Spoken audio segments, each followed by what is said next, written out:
आप सभी ने वो कहावत तो सुनी ही होगी जिसमें कहते हैं कि 100 सुनार की और एक लोहार की।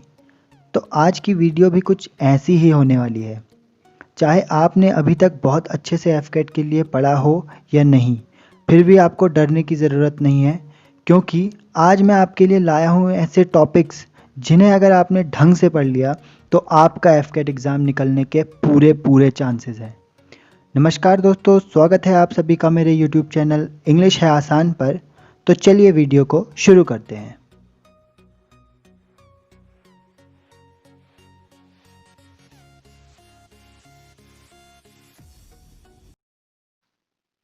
तो देखिए, अब हम वो सारे टॉपिक्स डिस्कस करते हैं जो एग्ज़ाम में आपके लिए बहुत ज़्यादा इम्पोर्टेंट हो सकते हैं।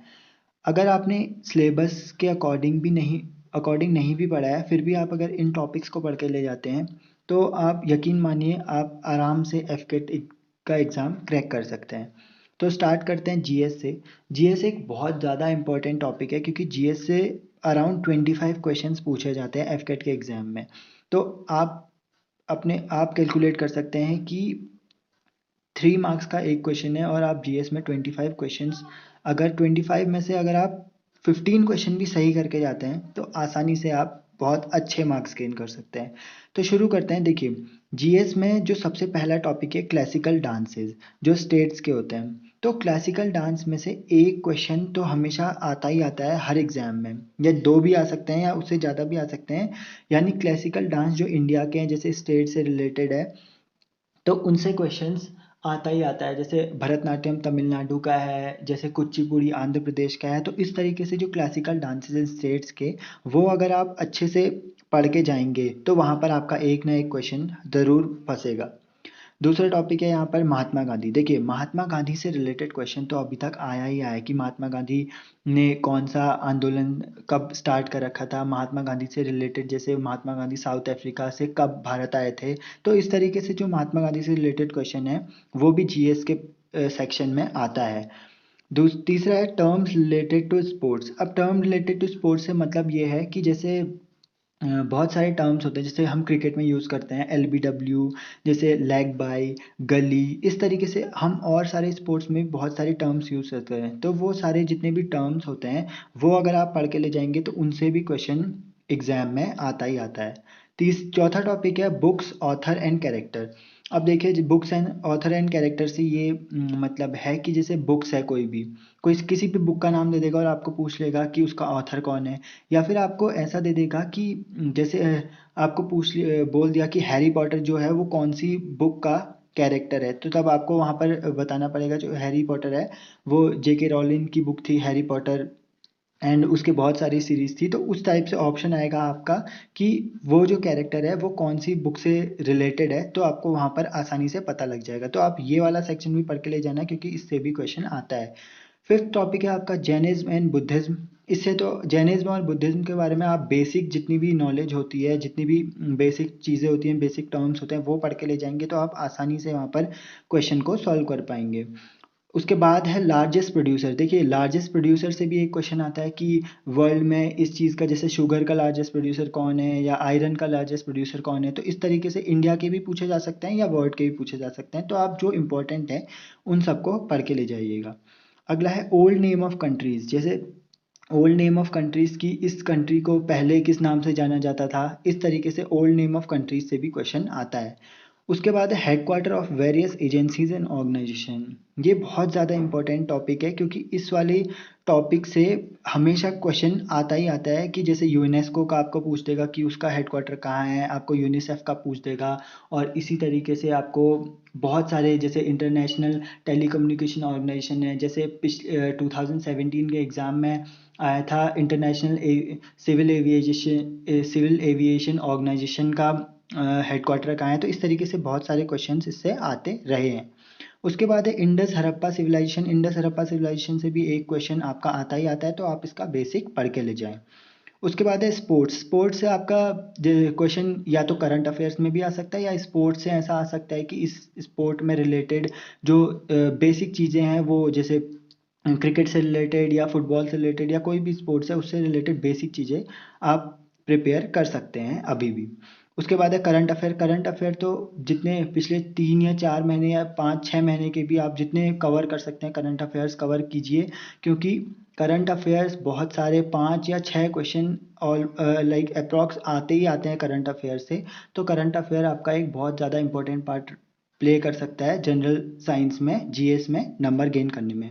उसके बाद एक टॉपिक और है जो मैं आपको वैसे बताना चाहूँगा, अ, वो वो टॉपिक है आपका साइंस से रिलेटेड, जैसे फिजिक्स, केमिस्ट्री है या बायोलॉजी है, उसमें से भी आपका कभी कभी 1-2 क्वेश्चंस पूछे जाते हैं, तो आप उस टॉपिक को भी पढ़ के ले जाइएगा।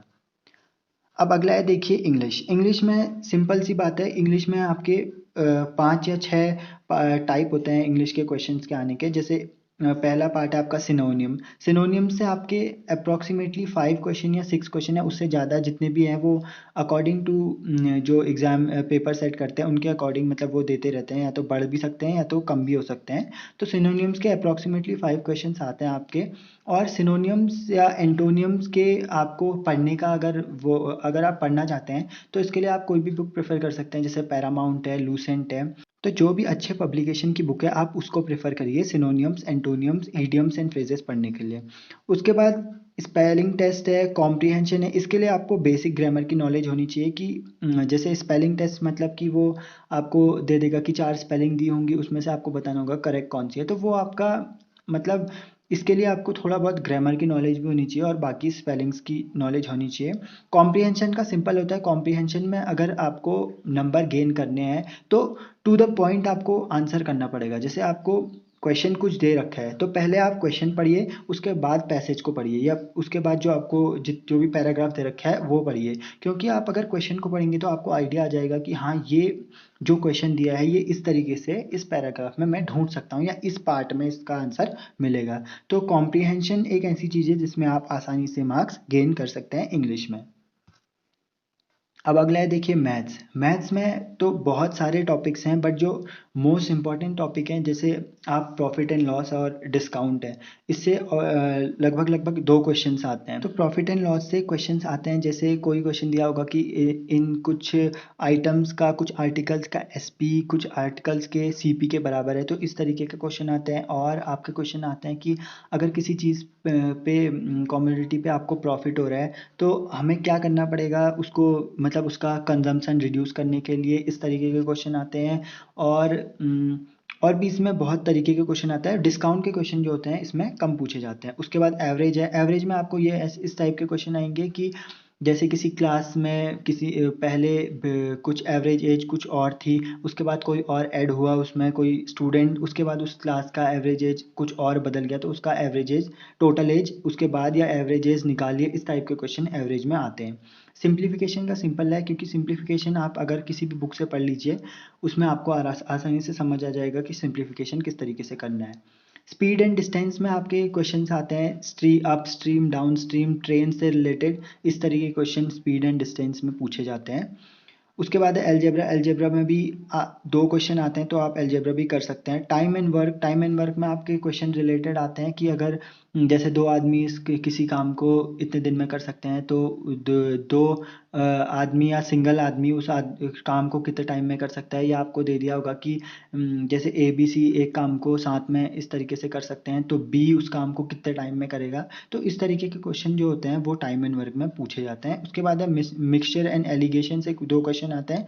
और रेशियो और परसेंटेज। अगर आपको परसेंटेज आता है, अगर आप परसेंटेज के क्वेश्चन, रेशियो एंड परसेंटेज के क्वेश्चन बना लेते हैं तो आपको प्रॉफिट एंड लॉस में भी बहुत ज़्यादा हेल्प हो जाती है। तो ये जो पार्ट था ये मैथ्स का था। अगर आप सारे टॉपिक नहीं भी कवर कर पाए हैं तो इनका जो बेसिक होता है, जो इनका बेसिक क्वेश्चंस होते हैं, अगर आप उनको भी कवर कर लेते हैं तो आप आसानी से मैथ्स के पेपर में मार्क्स गेन कर सकते हैं। अब उसके बाद जो मोस्ट इम्पॉर्टेंट टॉपिक होता है वो होता है रीजनिंग। क्योंकि रीजनिंग भी जो होता है उसमें से अप्रॉक्सीमेटली 32 क्वेश्चन पूछे जाते हैं। 32 क्वेश्चन पूछने जाने का मतलब ये है कि आपको बहुत, अगर आप उसमें से 20 क्वेश्चन या 25 क्वेश्चन का टारगेट भी लेके चलते हैं रीजनिंग में तो आप आसानी से बहुत अच्छे नंबर गेन कर सकते हैं और 180 प्लस या 200 प्लस भी मार्क्स आप ला सकते हैं आउट ऑफ 300। तो रीजनिंग सिंपल होती है। रीजनिंग में आता है आपका वर्बल या नॉन वर्बल, यानी जो डायग्राम्स वाले होते हैं और जो डायरेक्टली वर्ड्स वाले होते हैं, उस तरीके के क्वेश्चन आ सकते हैं। जैसे ऑड वन आउट होता है। ऑड वन आउट में आपको ऐसा दे दिया होगा कि 4 आपको पिक्चर्स दी होंगी और उसमें से आपको बताना होगा कि इसमें से कौन सी पिक्चर डिफरेंट है। 3 पिक्चर्स जो होंगी वो सिमिलर होगी, जो लास्ट पिक्चर होगी या जो भी उनमें से वो कोई पिक्चर जो आंसर होगी वो डिफरेंट होगी, तो आपको वो चूज़ करना पड़ता है। कंप्लीशन ऑफ फिगर आपको दे दिए होंगे, 3 फिगर आपको दे दिए होंगे कि ये कुछ इस तरीके से हैं, कुछ इस सिमेट्री में है, तो आपको 4th या 5th फिगर जो भी आपको आंसर निकालना होगा उसकी सिमेट्री आपको डिटरमाइन करनी होगी। इमेज एनालिसिस रोटेटेड फिगर, अब इसमें आपको दिया होता है कि आपको कोई भी डायग्राम दिया होगा, आपको बताना होगा कि ये किस तरीके से डिफरेंट है दूसरे डायग्राम से, तो इस तरीके के क्वेश्चन इसमें पूछे जाते हैं। और उसके बाद है कोडिंग डिकोडिंग। आपको कोई भी मतलब जैसे कि आपको दे दिया कि जैसे एप्पल को लिखा जाता है, एप्पल का जो मैथमेटिकल नोटेशन होगा, जैसे एप्पल के वर्ड्स को प्लस करके 25 आता है, तो वैसे ही आपको पूछ देगा कि बनाना के वर्ड्स को प्लस करके कितना आएगा। तो इस तरीके के क्वेश्चन होते हैं जिसमें आपको डिकोड करना पड़ता है कि कोई चीज़ किसी चीज़ से रिलेटेड है तो दूसरी चीज़ किस तरीके से उस चीज़ से रिलेटेड होगी। लॉजिकल डिडक्शन में आपको दे देगा कि बहुत सारे फिगर्स दिए होंगे, आपको उसमें से बताना होगा कि जैसे आपको दे दिया कि अर्थ, मार्स और जुपिटर, 3 चीज़ें आपको दे दी। उसके बाद आपको डायग्राम दिया होगा कि जैसे सर्कल्स के उसमें या स्क्वायर्स के उसमें किसी भी उसमें दिया होगा, आपको बताया होगा कि किस तरीके कौन सा डायग्राम उन चीज़ से एसोसिएटेड है या उस चीज़ को कौन सा डायग्राम डिपिक्ट करता है या दर्शाता है। तो इस तरीके से आप लॉजिकल डिडक्शन में क्वेश्चंस कर सकते हैं, या लॉजिकल डिडक्शन में और भी बहुत सारे क्वेश्चंस होते हैं। तो ये तो जो था मैंने आपको बताया कि कौन कौन से ऐसे टॉपिक्स, अगर आप इन टॉपिक्स को पढ़ के ले जाते हैं तो आप यकीन मानिए कि आप आसानी से पेपर को क्रैक कर सकते हैं, क्योंकि ये बहुत ज़्यादा इंपॉर्टेंट टॉपिक्स होते हैं। और आपको जो मैंने जीएस वाले पार्ट में बताया था, जो जीएस वाले पार्ट मैंने आपको ये सारे टॉपिक्स बताए हैं, अगर आप इन सबको भी पढ़ के ले जाते हैं तो आसानी से आप मार्क्स गेन कर सकते हैं, क्योंकि इन टॉपिक्स से पिछले बहुत सारे एग्ज़ाम्स में, मतलब पिछले साल के एग्ज़ाम्स में भी और उससे पिछले साल के एग्ज़ाम्स में भी हर हमेशा क्वेश्चन पूछा गया है, एक ना एक, या तो ज़्यादा भी हो सकता है या एक क्वेश्चन तो इसमें से पूछा ही पूछा गया है, तो वो आपके लिए बहुत ज़्यादा हेल्पफुल हो सकता है। तो ये सारे टॉपिक्स बहुत ज़्यादा इम्पॉर्टेंट है आपके एग्ज़ामिनेशन के पर्सपेक्टिव से, और आप अगर इनको भी पढ़ के ले जाएंगे तो यकीन मानिए आप एग्ज़ाम आसानी से क्रैक कर पाएंगे। तो इसी के साथ इस वीडियो को हम एंड करते हैं, और होप आप लोगों को ये वीडियो पसंद आई होगी। और कोई भी क्वेरी या किसी भी अगर आपको कोई भी क्वेश्चन होता है तो आप कमेंट बॉक्स में कमेंट कर सकते हैं।